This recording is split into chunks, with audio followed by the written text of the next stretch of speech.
বন্ধুরা নমস্কার। বন্ধুরা, একের পর এক নির্বাচনে হারার কারণে ইন্ডিয়া জোট বা ইন্ডিয়া জোটের যে শরিক দলগুলো তারা কি ছিন্ন বিচ্ছিন্ন হয়ে যাবে? ইন্ডিয়া জোট কি ভেঙে চৌচির হয়ে যাবে? দেশের মধ্যে বিজেপির বিরোধী যে শক্তি বা এনডিএর বিরোধী যে শক্তি, সেই শক্তি কি ছারখার হয়ে যাবে? বিভিন্ন টেলিভিশনের বিশ্লেষণ শুনলে পরে আপনাদের মনে হতে পারে এরকমটাই। আপনাদের মনের মধ্যে বারবার প্রশ্ন জাগতে পারে যে তাহলে কি সব শেষ হয়ে গেছে? দেশে কি শুধুমাত্র শাসক দল বা শাসক জোটই থাকবে? কোনো বিরোধী কোনো ব্যবস্থা কি থাকবে না? সব কি এক পেশে হয়ে যাবে?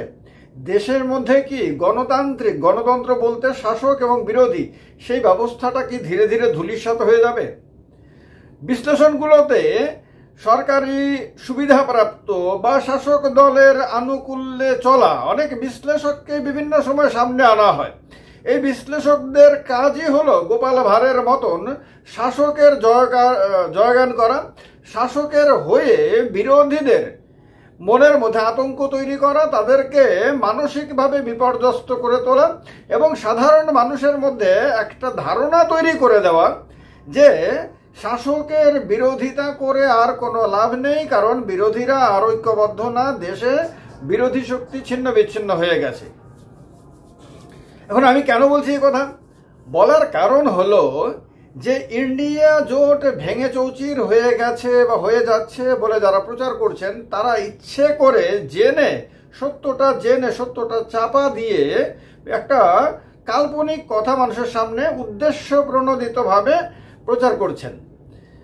আসল কথা হলো ইন্ডিয়া জোটের কাছে এখন একটা সুযোগ এসেছে যে জোটের মধ্যে যে আভ্যন্তরীণ লড়াই, আভ্যন্তরীণ যে সমস্যাগুলো, সেইগুলোকে দূর করে একটা একতার পরিবেশ তৈরি করা, জোটটাকে আরো মজবুত করা এবং জোটের ভেতরে যাতে বিভিন্ন সমস্যাগুলো হলে সেগুলো যাতে ঠিকভাবে সমাধান করা যায় তার ব্যবস্থা করা। এখন কেন বললাম এই কথা? কারোর মনে হতে পারে যে আমি বোধহয় ইন্ডিয়া জোটের হয়ে ওকালতি করছি। No, not that. এমনিতে আপনারা যারা বিজ্ঞান সম্বন্ধে জানেন, বিজ্ঞানে একটা কথা আছে, every action has equal opposite reaction. প্রত্যেকটা কাজের একটা বিপরীত দিক রয়েছে, একটা বিপরীত শক্তি কাজ করে। প্রত্যেকটা কাজের মানে ক্রিয়ার একটা প্রতিক্রিয়া হয়। তো যখন একটা দলের জয়জয়কার হয়, জয়যাত্রা হয়, তখন আবার তাকে ক্ষমতাচ্যুত করা, তার জয়যাত্রাকে থামানোর জন্য আরেকটা শক্তি কাজ করতে শুরু করে। এটা খুব ন্যাচারাল প্রক্রিয়া, এটা খুব স্বাভাবিক এবং প্রাকৃতিক প্রক্রিয়া।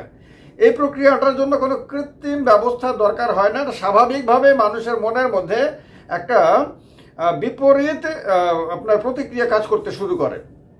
এখন যখন বিজেপি হরিয়ানাতে বিজেপি সরকার ছিল, আবার সরকার ফিরে পেয়েছে, মহারাষ্ট্রে এনডিএ সরকার ছিল, এনডিএ সরকার ফিরে পেয়েছে, দিল্লিটা বিজেপির কাছে ছিল না, দিল্লির অর্ধেক সরকার বিজেপির হাতে ছিল না, অর্ধেক সরকার বিজেপি পেয়ে গেছে, এখন পূর্ণ সরকার দিল্লির বিজেপির কাছে। তখন এবং এই সময়কালটাতে দেখা গেছে হরিয়ানাতে ইন্ডিয়া জোটের দুটো দল একে অপরের বিরুদ্ধে লড়াই করে বিজেপিকে জিততে সাহায্য করেছে। দিল্লিতে ইন্ডিয়া জোটের দুটো দল পরস্পর বিরোধী লড়াই করে আপনার বিজেপিকে জিততে সাহায্য করেছে, না হলে তো বিজেপির জেতার কথা কোনো অবস্থাতেই ছিল না। এই ঘটনাগুলোর পরিপ্রেক্ষিতে একটা মত তৈরি হচ্ছে যে ইন্ডিয়া জোট শেষ হয়ে গেছে। তখন আপনার ইন্ডিয়া জোটের যারা সমর্থক, সারা দেশের কর্মী সমর্থক বা বিভিন্ন ছোট ছোট স্তরের নেতাদের মধ্যে একটা প্রতিক্রিয়া হচ্ছে। আমি তো সাধারণ মানুষের প্রতিক্রিয়াটা বাদই দিলাম, তাদের মধ্যে একটা প্রতিক্রিয়া হচ্ছে, কারণ তারা চাইছিল যে লোকসভা নির্বাচনের পর যতগুলো বিধানসভা নির্বাচন আসবে সবগুলোতে যাতে তাদের জোট ঐক্যবদ্ধভাবে লড়াই করে এবং যাতে জিততে পারে, কারণ তারা একটা বিকল্প পরিবেশ দেশের মধ্যে চাইছে। কিন্তু দেখা যাচ্ছে কয়েকজন নেতার ভুল রাজনৈতিক পরিকল্পনার কারণে, ভুল রাজনৈতিক চিন্তার কারণে, অথবা আভ্যন্তরীণ যে ঈর্ষা, সংকীর্ণ মানসিকতা, এইগুলোর কারণে একের পর এক রাজ্যে তারা নিজেদের মধ্যে লড়াই করে আপনার হেরে ভূত হয়ে যাচ্ছে। তখন তাদের নিজের দলের কর্মীদের মধ্যে বা অন্যান্য যে সহযোগী দলের কর্মী নেতাদের মধ্যে প্রতিক্রিয়া হচ্ছে। এটা বাধ্যতামূলক, এটা হবেই, হওয়া ছাড়া কোনো উপায় নাই। এর ফলে তারা কিন্তু সমালোচনার মুখোমুখি হচ্ছেন সারা দেশে। মিডিয়া যেমন তাদেরকে খুব দীনহীনভাবে তাদেরকে প্রস্তুত করছে, ঠিক তেমনি তাদের দলের কর্মীরাও তাদের সমালোচনা করছে এবং সাধারণ মানুষের মধ্যে একটা প্রতিক্রিয়া তৈরি হচ্ছে।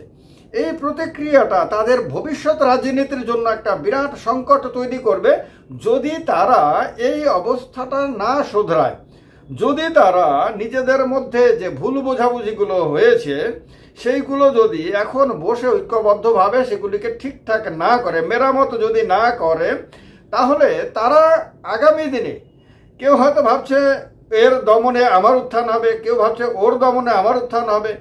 আগামী দিনে তাহলে উভয়ের দমন হবে, উভয়েরই ক্ষতি হবে, কারোরই উত্থান হবে না। এবং যে শক্তিকে তারা পরাজিত করতে চাইছে সেই শক্তি তাদের ঘাড়ের ওপরে চেপে বসে তাদের ওপরে রাজত্ব করবে।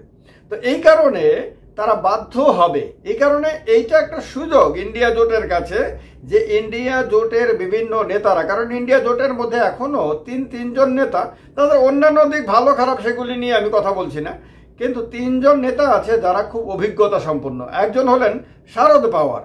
শারদ পাওয়ারকে ভারতীয় রাজনীতিতে চাণক্য বলা হয়, যদিও আমি চাণক্য কাউকে মনে করি না, না অমিত শাহকে মনে করি না শারদ পাওয়ারকে মনে করি, কিন্তু তার বুদ্ধিমত্তা, অভিজ্ঞতা ইত্যাদির কারণে তাকে বিশেষ বুদ্ধিমত্তা সম্পন্ন বলে মনে হয়। তো সেই শারদ পাওয়ার রয়েছেন এখনো। মমতা ব্যানার্জি আপনার সিনিয়রদের মধ্যে রয়েছেন। লালু প্রসাদ যাদব এখনো রয়েছেন, তিনিও সিনিয়র, তাদের অভিজ্ঞতাগুলো রয়েছে। সেই অভিজ্ঞতাগুলোর ভিত্তিতে তারা কিন্তু আগামী দিনে, আপনারা দেখবেন আমার কথাগুলো মিলিয়ে নেবেন, আগামী দিনে যা ঘটবে, তারা কিন্তু এই যে দলগুলো, কংগ্রেস এবং আম আদমি পার্টির মধ্যে সমস্যা, আম আদমি পার্টি এবং অন্য দলগুলোর মধ্যে সমস্যা, তৃণমূল কংগ্রেসের সঙ্গে কংগ্রেসের সমস্যা, এবং বিভিন্ন দলের যে সমাজবাদী পার্টির সঙ্গে কংগ্রেসের সমস্যা, এইগুলো মিটিয়ে নেওয়ার জন্য তারা কিন্তু চাপ প্রয়োগ করবেন। তারা কিন্তু নানানভাবে অ্যাডভাইস দেবেন এবং এইগুলো শর্ত হিসাবে সামনে রাখবেন আগামী দিনে। কারণ এর কিছুদিন পরে বলতে এই বছরের শেষের দিকে বিহারের বিধানসভা নির্বাচন, এরপরে তিনটি আরও গুরুত্বপূর্ণ বিধানসভা নির্বাচন আসছে, আসামে, পশ্চিমবঙ্গে, কেরালায়, এরপরে আসবে তামিলনাড়ুতে, বিভিন্ন রাজ্যে, এরপরে চলে আসবে উত্তরপ্রদেশ নির্বাচন। যে উত্তরপ্রদেশ নির্বাচন বিজেপির কাছে জীবন মরণের লড়াইয়ের মতন, আবার ইন্ডিয়া জোটের কাছেও, কারণ সমাজবাদী পার্টি লোকসভা নির্বাচনে দুর্দান্ত রেজাল্ট করার পর তার কাছে এখন বিধানসভা দখল করার স্বপ্ন তার চোখে মুখে। সেই স্বপ্নকে সফল করে সে বিজেপিকে মারাত্মকভাবে দুর্বল করতে চায়। যদিও বিজেপির কাছেও যে কোনো মূল্যে উত্তরপ্রদেশটা ধরে রাখাই সবচেয়ে বড় চ্যালেঞ্জ। বাদবাকি রাজ্যগুলো যেমন তেমন, কিন্তু উত্তরপ্রদেশ যেহেতু সবচেয়ে বেশি এমএলএ সেই রাজ্য থেকে, সবচেয়ে বেশি এমপি সেই রাজ্য থেকে, এবং দিল্লির একদম পার্শ্ববর্তী রাজ্য, রাজনৈতিকভাবে সবচেয়ে বেশি গুরুত্বপূর্ণ রাজ্য, সেহেতু বিজেপির কাছে এবং বিরোধীদের কাছে এটা জীবন মরণের মতো লড়াই, অ্যাট এনি কস্ট এটা লাগবে। তো তার আগে দিল্লির ঘটনা, হরিয়ানার ঘটনা, আপনার এই যে বিরোধী নেতাদের, তাদের মাথার মধ্যে একটা জিনিস ঢোকাতে পেরেছে, যা বিবৃতিগুলো আমি দেখছি, বিভিন্ন দলের নেতাদের বিবৃতিগুলো দেখছি, যে ভাই ঐক্যবদ্ধ না থাকলে একে একে সবাই শেষ হয়ে যাবে। আম আদমি পার্টি শেষ হয়ে যাবে বলে মনে করছে যারা, এটা সঠিক না বেঠিক সেটা নিয়ে আমি আলাদা একটা ভিডিওতে আলোচনা করব, না হলে এই ভিডিওটা অনেক লম্বা হয়ে যাবে। কিন্তু সার্বিকভাবে বিরোধীরা অনেক দুর্বল হয়ে যাবে তাহলে। তো এই কারণে এখন তাদের মধ্যে নিজেদের আত্মমন্থন করার প্রয়োজনীয়তা দেখা দিচ্ছে, এবং প্রয়োজনীয়তা বিভিন্ন দলের নেতারা অনুভব করতে শুরু করেছেন, তারা সে অনুযায়ী বক্তব্য রাখতে শুরু করেছেন। আর এইটাই তাদের ঘুরে দাঁড়ানোর সবচেয়ে বড় দিক। তার কারণে পরিষ্কার মনে হচ্ছে যে তারা ঘুরে দাঁড়ানোর প্রয়োজনীয়তা অনুধাবন করতে পারছেন, এবং তাদের ওপরে, তাদের নিচুতলার যে কর্মী, সমর্থক এবং সাধারণ মানুষ, তাদের তরফ থেকে প্রচুর চাপ রয়েছে।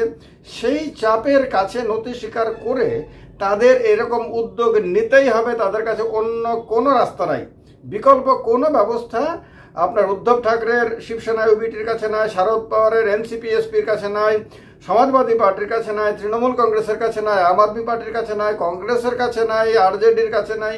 এই সমস্ত দলগুলোর কাছে আর কোনো বিকল্প রাস্তা নাই এখন আত্মমন্থন করা ছাড়া, নিজেদের মধ্যে ভুল বোঝাবুঝিগুলোকে দূর করা ছাড়া। এই কারণে এইখান থেকে এই জরুরি এই অবস্থাটা কিন্তু অতটা তারা অনুধাবন করতো না যদি দিল্লিটা আম আদমি পার্টি জিতে যেত। দিল্লিটা আম আদমি পার্টি জিতে গেলে এরা হয়তো মনে করতো ভাই কি আর কতটুকু আর কি ক্ষতি হবে, আমরা তো বিজেপিকে হারাতেই পেরেছি, বিজেপি তো ক্ষমতায় আসেনি, তারা এই কথাগুলো বলতে পারত।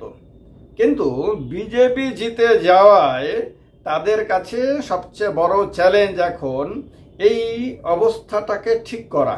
তো তার কারণে পরিষ্কারভাবে বলা যায় যে আপনার আগামী দিনগুলোতে ইন্ডিয়া জোটের শরিক দলগুলো তারা বসে তারা নিজেদের মধ্যে যে ভুল বোঝাবুঝিগুলো রয়েছে, দুর্বলতাগুলো রয়েছে, বিভিন্ন জায়গাতে বিভিন্ন সমস্যাগুলো রয়েছে, সেই সমস্যাগুলো যাতে বড় ধরনের সংকটে রূপান্তরিত না হয় তার জন্য তারা সমাধান সূত্র খুঁজে বের করবেন। আর এটা এই কারণেও করবেন, তাদের কাছে সবচেয়ে বড় শক্তি হলো যে লোকসভাতে তারা এখন 240-এর মতন আছে, আর তাদের কাছে 240-এর কাছাকাছি। আর তাদের কাছে আরেকটা বড় আশ্বস্ত থাকার মতন বিষয় হলো বিজেপির কাছে 272-এর জায়গায় 240 এমপি রয়েছে। বিজেপি সংখ্যাগরিষ্ঠ না লোকসভাতে, কেন্দ্রীয় সরকার অনিশ্চিত। এই একটা কারণেই বিরোধীদেরকে বারবার আবার ঘুরিয়ে ফিরিয়ে ঐক্যবদ্ধ করবে, আবার তাদেরকে ঘুরে দাঁড়াতে সাহায্য করবে, অনুপ্রেরণা দেবে, তাদেরকে মোটিভেশন দেবে, তাদেরকে মানসিক শক্তি দেবে, তাদেরকে সহযোগিতা দেবে এবং পাবলিকের সমর্থনও দেবে। এ কারণে আপনারা দেখবেন আগামী দিনগুলোতে ইন্ডিয়া জোটের বিভিন্ন শরিক দলগুলো তারা ঘুরে দাঁড়ানোর জন্য চেষ্টা শুরু করবে। আম আদমি পার্টি অলরেডি শুরু করে দিয়েছে, বাদ বাকি দলগুলো বাধ্য হয়ে পরিস্থিতিটা মোকাবেলার জন্য ব্যবস্থা করবে। এই কারণে পরিশেষে বলা যায় যে ইন্ডিয়া জোট ঘুরে দাঁড়াবে এই সংকট মোকাবেলা করে। এনডিএর সামনে, বিজেপির সামনে আবারও বড় ধরনের চ্যালেঞ্জ হয়ে ইন্ডিয়া জোট দাঁড়াবে। এটা আপনারা দেখে নেবেন কথাগুলো মেলে কিনা। আপনাদের যদি মনে হয় যে আমার কথাগুলোর বিপরীত কোনো কথা বলার আছে, সেটা বলার মতন জায়গা আপনাদের কমেন্ট বক্সে দেওয়া হয়েছে, সেখানে আপনারা জানাবেন, ভিডিওটা শেয়ার করবেন। নমস্কার, জয় হিন্দ।